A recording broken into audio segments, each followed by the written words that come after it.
आशा जैन, गौरव जैन, दिव्यांगी जैन, सुमित जैन, हेतव जैन, शिवाजी नगर, गुरुग्राम। नमोस्तु गुरुदेव, नमोस्तु गुरुदेव, नमोस्तु गुरुदेव।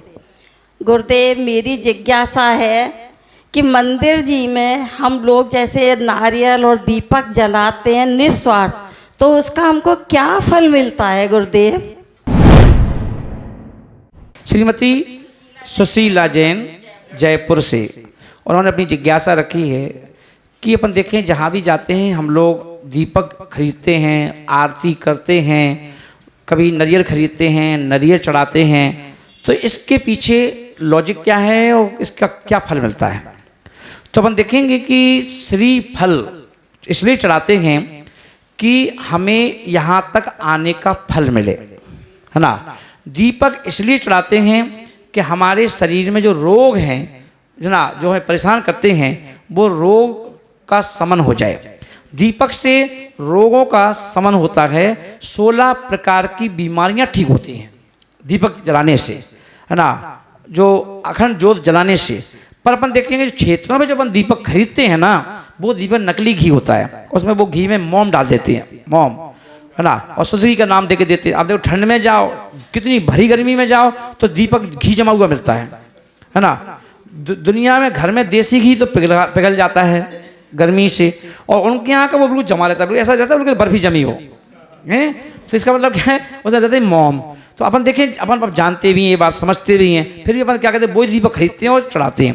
अरे कहीं क्षेत्र पे जा रहे हो ना तो घी ले जाओ, दीपक ले जाओ और अपना दीपक बनाओ और फिर वो दीपक जलाओ, फिर देखो उसका कल का फल मिलेगा, है ना। तो इसलिए हम सबको ये ध्यान रखना चाहिए, फल से फल मिलता है और दीपक से बीमारियां ठीक होती हैं, इस बात का ध्यान रखेंगे और देखते रहेंगे आखिर ऐसा क्यों। मेरा प्रश्न ये है कि लोग वृक्षारोपण क्यों करते हैं? कुमारी दिया जैन उन्होंने अपनी जिज्ञासा रखी है कि महाराज श्री, दुनिया में अपन देखें, कभी कभी हम पेपरों में पढ़ते हैं, कभी टीवी पर देखते हैं कि आज फलाने नेताजी ने वृक्षारोपण किया या फलानी संस्था ने आज वृक्षारोपण किया, है ना। अब वृक्षारोपण करते क्यों हैं? तो वृक्षारोपण अपन देखेंगे, वृक्ष का मतलब होता है पेड़, पेड़ लगाना, और पेड़ लगाने से क्या होता है, एक तो पर्यावरण की शुद्धि होती है ना, और अपन देखें जो बारिश आदि जो होती है ना, वो पेड़ों से ही होती है। जितनी हरियाली होगी उतनी अच्छी बारिश होगी, पेड़ों से माहौल अच्छा रहेगा, है ना। नगर में बीमारियां कम होंगी क्योंकि ऑक्सीजन खूब आएगी, जितने ज़्यादा पेड़ होंगे तो ऑक्सीजन भी छोड़ेंगे वो, तो ऑक्सीजन से सब लोग ऑक्सीजन लेने में दिक्कत नहीं होगी। आज अपन देखें सबसे ज़्यादा लोग कहाँ के मरे, कोरोना में सबसे ज़्यादा लोग मरे शहरों में, शहरों में क्योंकि पेड़ ही नहीं है ना। तो इसलिए ना वैसा ऑक्सीजन था पेड़ों वाला और ना डॉक्टर के पास ऑक्सीजन था, इसे सब निपट गए, है ना। तो इसलिए अपन देखेंगे कि पेड़ लगाने से क्या है, ऑक्सीजन मिलती है। तो इसलिए अपन देखेंगे, और इसलिए यही कारण है कि 8 प्रातिहार में पहला प्रातिहार क्या है, वृक्ष, जैसे अपन कहते हैं अशोक वृक्ष, है ना। तो बोले अशोक वृक्ष को लगाने का मतलब है जहां जाकर के सारे शोक खत्म हो जाएं। दुनिया की जितनी भी फल हैं, फूल हैं, है ना, खाने के लिए है, ये सब क्या कौन है, पेड़ तो देते हैं हमको। तो पेड़ आधा जीवन तो हमारा पेड़ बचा के रखते हैं। इसलिए अपन देखते हैं सबसे 48 काव्यों में सबसे महंगा काव्य यानी कीमती काव्य कौन सा है, 28वां। उच्चैरसो के तरु संस्कृत मुन मयूख माँ भाति रूप ममिलम भवतो नितांतम स्पष्टोल्लसत्किरण मस्त तमो बितानम। और ये काव्य सबसे ज्यादा कीमती है, सारी इच्छाएं पूरी कर देता है, A to Z। इसलिए पेड़ लगाना चाहिए, पेड़ लगाने से हमारे सारे दुख खत्म हो जाते हैं, कर्म कट जाते हैं। इसलिए हमें भी अपनी एनिवर्सरी हो, अपना कोई बच्चे का बर्थडे हो, अपना बर्थडे हो, पेड़ जरूर लगाओ, एक पेड़ लगाओ। जैसे एक पेड़ तुम लगा के जाओगे, तुम्हारे जाने के बाद उस पेड़ को वो बड़ा हो जाएगा, लोग फल लगेंगे, लोग खाएंगे पिएंगे, फल तुम्हें मिलेगा उसका। तो ध्यान रखें और देखते रहें आखिर ऐसा क्यों। मेरा नाम निधि जैन है। मेरा प्रश्न ये है कि हिंदू धर्म में हम पुष्प और मिठाई ये सब चढ़ाते हैं और जैन धर्म में हम सामग्री चढ़ाते हैं और पुष्प नहीं चढ़ाते, इसमें क्या भेद है? श्रीमती निधि जैन जिन्होंने अपनी जिज्ञासा आखिर ऐसा क्यों सीजन 2 में जिक्र रखी है कि महाराज श्री हिंदू धर्म में अपन देखें कभी मिठाई चढ़ जाती है, लड्डू चढ़ जाते हैं, है ना, प्रसाद के रूप में प्रसाद खाते भी हैं लोग। पर जैन मंदिरों में अपन देखते हैं चावल चढ़ते हैं, गोला चढ़ता है ना, अन्य चीज़ चढ़ती हैं, है ना, बादाम चढ़ती है। तो ऐसा क्यों, क्या भेद है? तो अपन ये देखेंगे कि लड्डू, पेड़े, बर्फी, ये जो चीज़ें हैं ये खाने की चीज़ें हैं। और जैन दर्शन में ये शिक्षा दी गई कि जिनको त्याग करना है वो हमारे पास आओ, है ना, त्याग करना है। तो खाना पीना तो ये तुम घर में करो, खाना पीना पार्टी में करो, शादी में करो, है ना, पर चलेगा। पर अपन क्या है, भगवान के सामने खाने पीने का कोई काम नहीं, है ना, इसलिए वहाँ पर क्या करो, त्याग की बात करो। तो इसलिए ऐसी चीज़ चढ़ाओ जिसमें ना चींटियाँ हों, ऐसी चीज़ चढ़ाओ जिसमें कोई किसी प्रकार की गंदगी फैले, है ना। इसलिए उन्होंने कह दिया कि एक काम करो भैया, क्या करो, सिर्फ चावल चढ़ाओ, चावल चढ़ाओ, बादाम चढ़ाओ, इससे कोई नुकसान नहीं और फल भी मिलेगा। तो मैंने कहा था ना अभी कि ये सब क्रियाएँ हैं, है ना। तो इसलिए लड्डू हुए, पेड़े हुए, बर्फी हुए, ये सब क्या है, इनको त्याग करवाया गया कि आप और मंदिर में हम त्याग करके आए हैं, है ना। और अपन क्या करते हैं, जब लड्डू पेड़ा चलाएंगे तो अपन बांटेंगे, सबको बांटेंगे। और जैन दर्शन में कहा गया है किसी को चढ़ाई हुई चीज, किसी भी देवी देवता भगवान को चढ़ाई हुई चीज निर्माल हो जाती है। और वो निर्माल चीज यदि कोई खाता है तो उसके लिए बहुत दोष लगता है। तो इसलिए ये हमें, क्योंकि देवताओं की चढ़ी हुई चीज़ है वो, तो जैसे अपन किसी की थाली में कोई ने दे दिया हो और वो थाली ना खाए तो अपन उसकी झूठन नहीं खाएंगे, अपन कहेंगे नहीं भाई ये थाली अलग करो, हम दूसरी थाली दो, चाहे भले सब कुछ सही रखा है वैसे कि वैसे। तो ऐसे ही अब अपन देखेंगे, हमने जब चीज़ भगवान को चढ़ा दी है, आप देख लो कितना बड़ा बड़ा लड्डू चढ़ता है मंदिर में, 25 किलो का, 50 किलो का, 108 किलो का। तो अपन कभी कहते कि भैया 108 किलो का लड्डू है ये हमें दे दो, हैं, वो माली उठा के ले जाता है। कितने नारियल चढ़ते हैं विधान में, हैं, महंगे महंगे नारियल आते हैं, फिर भी अपन क्या करते हैं, माली के हाथ का तेल भी नहीं खरीदते अपन, कि भैया नहीं वो तेल लगाएंगे तो हमें नुकसान करेगा, हम नहीं लेंगे, हमें चाहिए तेल वो। तो इसलिए ये कहा जाता है कि जो भी चीज़ अपन किसी भी भगवान को या देवी देवताओं को चढ़ा देते हैं, चढ़ाने के बाद अपन वो वापस ले लेते हैं और फिर अपन खाते हैं तो वो चीज़ नुकसान करती है। तो इसलिए जैन दर्शन में कहा गया, जो जैन दर्शन के विचार, ध्यान रखना कंट्रोवर्सी नहीं है, जैन दर्शन की विधि है कि वहाँ कहा गया देखो अच्छी लगे तो वो भी उतारो, क्या दिक्कत है। कि अपन देखें कोई भी चीज़ किसी को चढ़ा करके, मतलब कोई हमें यहाँ 10 बादाम चढ़ा दे और 9 उठा के ले जाए वापस, तो अपन क्या कहेंगे, क्या कर रहे, चढ़ गई छोड़ के जाओ, है ना। तो ये है, तो इसलिए ये अपन ध्यान रखें, ये अंतर है और कोई अंतर नहीं। मुनि श्री, मेरी जिज्ञासा ये है कि भगवान के ऊपर जो छत्र चढ़ाए जाते हैं उसकी महिमा क्या है? आखिर ऐसा क्यों के माध्यम से जहां हम लोग प्रतिदिन अपने अपने ज्ञान कोश में कुछ ज्ञान की बूंदों को स्टॉक कर लेते हैं और यही स्टॉक एक दिन केवल ज्ञान बनकर के बाहर निकलता है। और उसी क्रम में अपन देखें राजेश जैन ना अपने पालम कॉलोनी से उन्होंने प्रश्न पूछा है कि छत्र जो होता है भगवान के ऊपर चढ़ता है उसकी महिमा क्या है। तो हम देखेंगे जो छत्र होता है वह 3 लोक के सम्राट का प्रतीक है, 3 लोक के नाथ का प्रतीक है। तो अपन देखें जो व्यक्ति आज की डेट में अपन देखें जैसे मोदी जी प्रधानमंत्री बन गए या राष्ट्रपति वो कौन सी हैं अभी प्रेजेंट में, द्रौपदी मुर्मू, हाँ तो वो हैं। एक मिनट, तो अपन देखेंगे कि अचानक क्यों बन गई वो, कौन जानता था द्रौपदी जी को, कौन जानता था कोविंद जी को, अचानक प्रकट हुए। तो ये अपन देखेंगे ये किसका प्रभाव है, इन्होंने पिछले भाव में भगवान के ऊपर छत्र लगाए थे, ये छत्र का प्रभाव है।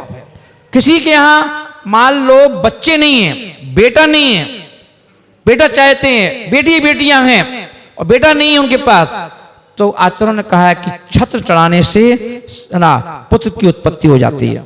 इतना प्रभाव छत्र का होता है ना। विधायक बनना, पार्षद बनना, ये सब चीजें पद किससे मिलते हैं, जब हम छत्र चढ़ाते हैं। तो छत्र का ये प्रभाव होता है। तो 3 लोक के नाथ भगवान जी थे, इसलिए वो 3 छत्र लगाए जाते हैं, अधोलोक, मध्यलोक, ऊर्ध्वलोक। इस बात ध्यान रखें और देखते रहें आखिर ऐसा क्यों। महाराज श्री, हमारा आपसे प्रश्न है कि जो भी महिलाएं नेल पॉलिश और लिपस्टिक लगाती हैं उन्हें लगाने में क्या दोष है? श्रीमती सोनाली जी ने अपनी प्रश्न पूछा है कि महाराज हम लोग लिपस्टिक नेल पेंट यदि मान लो कोई लगाते हैं तो उसका क्या दोष लगता है।